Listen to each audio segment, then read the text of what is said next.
relación comercial entre un proveedor y un comprador, cada uno busca el cumplimiento de un objetivo particular. El proveedor, que todos los lotes que envíe que cumplen con los requerimientos de calidad sean aceptados, mientras que el comprador, que todos los lotes que recibe y que no cumplen con los requerimientos de calidad sean rechazados.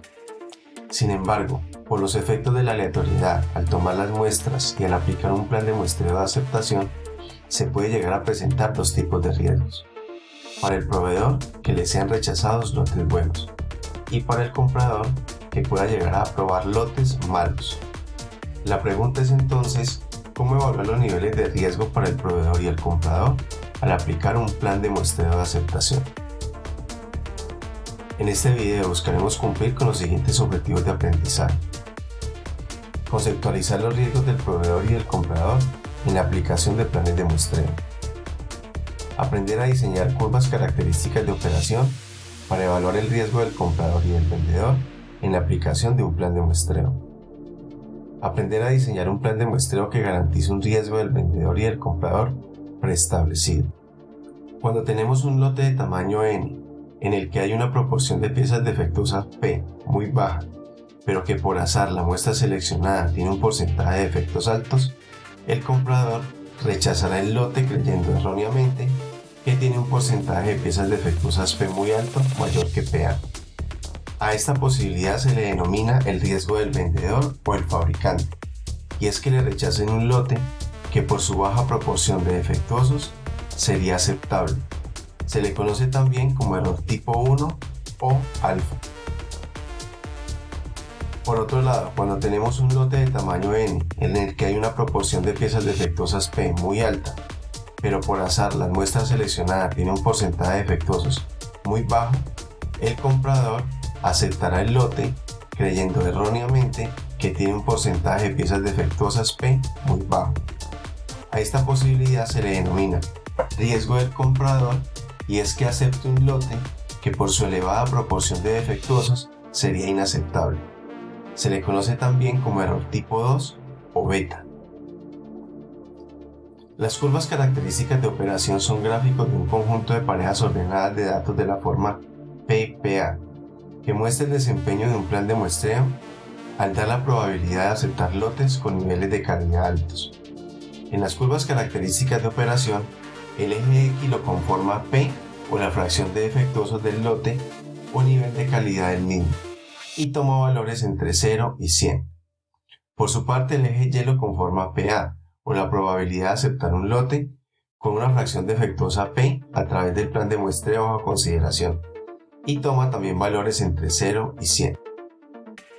Si tenemos un plan de muestreo de la forma N, tamaño de la muestra, C, nivel de aceptación, y un nivel de calidad aceptable o AQL del 10%, esperaríamos que este plan permita aprobar todos los lotes que contengan el 10% de defectuosos o menos, con una probabilidad del 100%, mientras que todos los lotes que posean un porcentaje mayor al 10% de defectuosos sean rechazados. Si delineamos este comportamiento en el gráfico, esto nos da paso a la curva característica de operación ideal. Sin embargo, no existe ningún plan de muestreo de aceptación que tenga esta capacidad de discriminar de forma perfecta los lotes buenos de los lotes malos. Por lo tanto, lo que se busca es poder diseñar planes de muestreo de aceptación que generen una alta probabilidad de aceptar lotes buenos y una baja probabilidad de aceptar lotes malos. Mientras más cercana está la forma de la curva característica de operación de un plan a la ideal, mayor capacidad tendrá el plan de muestreo de aceptar lotes buenos y de rechazar lotes malos. Es decir, el plan representado por la línea roja será mucho más asertivo que los planes representados por la línea azul y violeta. Las curvas características de operación tienen algunas características. Si en los planes de muestreo de aceptación se aumenta el tamaño de la muestra y el número de aceptación de forma proporcional, se obtienen planes que tienen mayor potencia para distinguir la calidad buena de la mala.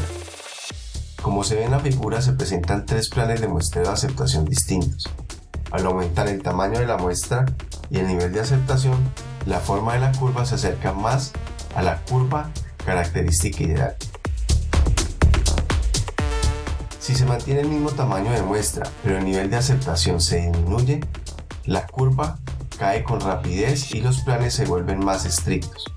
Como se ve en la figura, la curva característica de estos planes se van acercando a la curva característica ideal, pero pasan de tener una forma cóncava hacia abajo a ser cóncavas hacia arriba, lo que hace que se vuelvan más estrictas para diferenciar los lotes buenos de los malos. La influencia en el tamaño del lote en el diseño de los planes de muestreo de aceptación es menor de lo que comúnmente se cree. Como se muestra en la figura, si se aplica un mismo plan a diferentes tamaños de lote, sus curvas características de operación no son tan distintas una de la otra.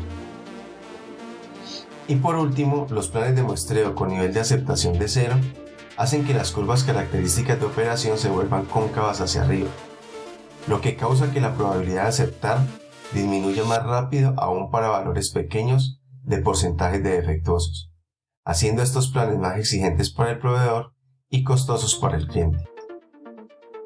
Si tenemos un plan de muestreo de la forma N, tamaño de la muestra, y C, nivel de aceptación, con un nivel de calidad aceptable o AQL del 2% y un nivel de calidad límite NCL del 7%, esperaríamos que todos los lotes que tengan el 2% defectuosos o menos fueran aceptados, y que los lotes que tuvieran 7% defectuosos o más fueran rechazados. Los que presenten un porcentaje de defectuosos entre 2 y el 7% mantendrían al menos por el momento una evaluación de calidad indiferente. Si evaluamos la probabilidad de aceptar un lote con el nivel de calidad aceptable del 2% y que se considera como un lote bueno, podemos darnos cuenta que corresponde al 95%. Entonces, la probabilidad de que un lote, estando bueno, sea rechazado, es decir, el riesgo del fabricante o riesgo alfa, sería el complemento de la probabilidad de aceptación, o sea, 1 menos la probabilidad de aceptación del nivel de calidad aceptable NAC del 2%. Mientras si evaluamos la probabilidad de aceptar un lote que cumpla con el nivel de calidad límite NCL del 7%, correspondería al 10%. Es decir, el riesgo del comprador o beta de aceptar un lote estando malo sería igual a la probabilidad de aceptación del nivel de calidad límite NCL del 7%. De esta forma, a partir del diseño de una curva característica de operación, podemos evaluar entonces el riesgo del fabricante alfa y el riesgo del comprador beta. Para calcular las probabilidades de aceptación para los porcentajes de defectuosos en una curva característica de operación, se puede utilizar la distribución hipergeométrica que tiene en cuenta el tamaño del lote y se conocen como curvas características de operación tipo A. O utilizar las distribuciones binomial o Poisson que no consideran el tamaño del lote y que se conocen como curvas características de operación tipo B y que regularmente son las que más se utilizan. Para trabajar con la evaluación de los riesgos del fabricante alfa y el comprador beta existen dos formas. Una forma número 1 en la cual, a partir de un plan de muestreo con tamaño de muestra N, un nivel de aceptación C, un nivel de calidad aceptable NAC y un nivel de calidad límite NCL, podemos evaluar el riesgo del proveedor alfa y el riesgo del comprador beta. Y una forma número 2 en el cual, a partir de un nivel de riesgo del proveedor alfa, un riesgo del comprador beta ya preestablecidos, un nivel de calidad aceptable NAC y un nivel de calidad límite NCL, podemos evaluar el plan de aceptación de la forma N, tamaño de la muestra, y C, nivel de aceptación, que garantice el cumplimiento de los niveles de riesgo ya fijados. Veamos cómo hacerlo con la forma número 1. Con la forma número 1, si tenemos el plan de aceptación de calidad con un tamaño de muestra de 10 unidades, un nivel de aceptación de 2, un nivel de calidad aceptable NAC o AQL del 10% y un nivel de calidad límite NCL del 30%, y queremos evaluar el posible riesgo del fabricante alfa y el riesgo del comprador beta, entonces seguimos los siguientes pasos. Como vimos anteriormente, una curva característica de operación se diseña sobre un plano en donde el eje X corresponde al porcentaje o la fracción de defectuosos y el eje Y a su probabilidad de aceptación. Entonces, lo primero que debemos hacer es tabular una serie de porcentajes o fracciones de defectuosos que tomen valores entre 0 y 1. Para el cálculo de la probabilidad de aceptación utilizaremos la distribución Poisson, o sea que realizaremos una curva característica de operación tipo B. Como podemos observar, para calcular la probabilidad de aceptación con la función de Excel para la distribución Poisson requerimos de 3 parámetros. El primero, o valor X, que corresponde al nivel de aceptación 2. El segundo es el valor de la media, que para la distribución Poisson será el lambda, que es igual a n por p, en donde n es el tamaño de la muestra y p la fracción de defectuosos a la cual se le quiere calcular la probabilidad de aceptación. Procedemos a calcular los lambdas. Y por último, como parámetro se requiere definir si se trabajarán con valores acumulados o no, a lo que daremos verdadero. Así calcularíamos las probabilidades de aceptación. Ya tenemos los valores de P y PA necesarios para elaborar la curva característica de operación. Ya tenemos los valores de P y PA necesarios para elaborar la curva característica de operación. Ahora, si se quiere evaluar el riesgo del fabricante o alfa, ubicamos en la columna de la fracción de defectuosos el nivel aceptable de calidad del 10% y restando su probabilidad de aceptación a 1, hallamos el nivel de riesgo que corresponde al 8%. Para evaluar el nivel de riesgo del comprador o beta, ubicamos en la columna de la fracción de defectuosos el nivel de calidad límite del 30% y su probabilidad de aceptación sería el nivel de riesgo que corresponde al 42.3%. La conclusión es entonces que el plan de muestreo con un tamaño de muestra de 10 unidades y un nivel de aceptación 2 para un nivel de calidad aceptable del 10% y un nivel límite de calidad del 30% genera un riesgo al fabricante alfa del 8% y un riesgo al comprador beta del 42.3%. Si se quiere, se puede realizar este mismo ejercicio calculando la probabilidad de aceptación con la distribución binomial y comparar los resultados. Para la forma número 2 utilizaremos el método de Cameron, que se basa en la distribución Poisson y da una buena aproximación de la distribución binomial. Para esta segunda forma partimos de un nivel de riesgo del fabricante alfa, riesgo del comprador beta, un nivel aceptable de calidad y un nivel de calidad límite establecidos. Y queremos evaluar el plan de muestreo de aceptación con tamaño de muestra n y un nivel de aceptación c que garanticen el cumplimiento de los niveles de riesgos establecidos. Para lograrlo seguimos los siguientes pasos. Primero convertimos el NAC y el NSL en proporciones. Como se puede observar, obtenemos los valores de P1 equivalente a 0.012 y P2 a 0.05. Luego calculamos la razón de operación dividiendo P2 entre P1, con lo que obtenemos un valor de 4.16. En la primera tabla de Cameron, ubicamos la columna que combina el nivel de alfa y beta predefinido y en esta columna ubicamos los valores más próximos entre los cuales se ubicaría la razón de operación calculada de 4.16.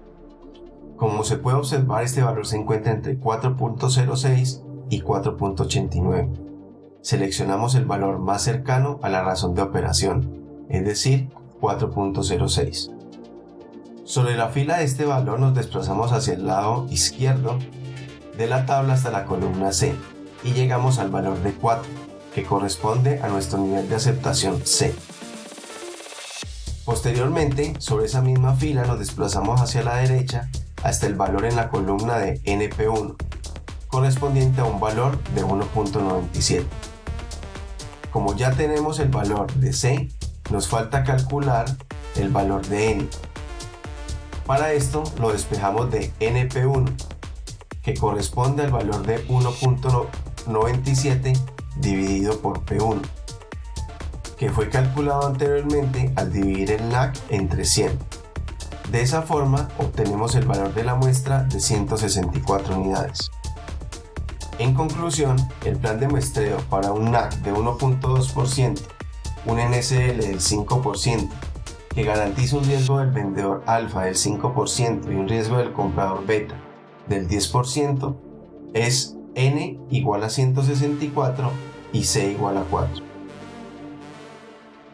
Para obtener la curva característica de operación nos vamos a la tabla número 2 de Camel. Para su elaboración requerimos de los valores para el eje X, P, que corresponden al porcentaje o fracción de defectuosos, y los valores para el eje YPA, que corresponden a los valores de la probabilidad de aceptación para cada uno de los valores de P. Para el cálculo de los valores de PA, los tomamos del encabezado de la tabla 2.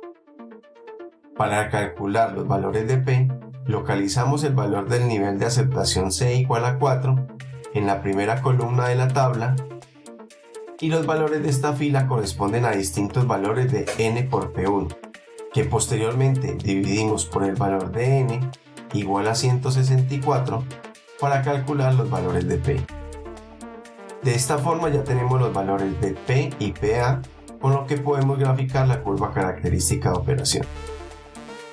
En este video logramos comprender qué son los riesgos del vendedor y el comprador en la aplicación de un plan de muestreo, comprender qué es una curva característica de operación de un plan de muestreo, aprender a diseñar curvas características de operación con Excel como herramienta para evaluar el riesgo del comprador y el vendedor en la aplicación de un plan de muestreo, y aprender a diseñar un plan de muestreo que garantice un riesgo del vendedor y del comprador preestablecido a partir del uso de la metodología de Camel.